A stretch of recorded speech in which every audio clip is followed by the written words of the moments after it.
Ladies and gentlemen, welcome to another video. In this video, we're going to be talking about how to fix your GTA Online cannot log in 2026. So let's get straight into the video. The first thing you want to do is simply go ahead and check your GTA Online status. You want to visit the Rockstar Games status page to check if GTA Online services are down. If that is not the case, you can simply go ahead and check your internet connection. Ensure that you have a stable internet connection and try restarting your router and your modem. If that doesn't work, you might need to simply go ahead and restart your device. So close the game and restart your PC or console completely. You can also try to verify game files by simply clicking or right-clicking on your Epic or Rockstar launcher and then clicking on verify integrity.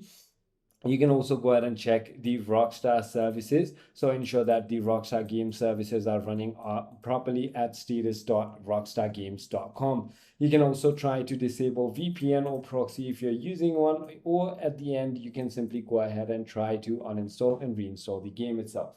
I hope this video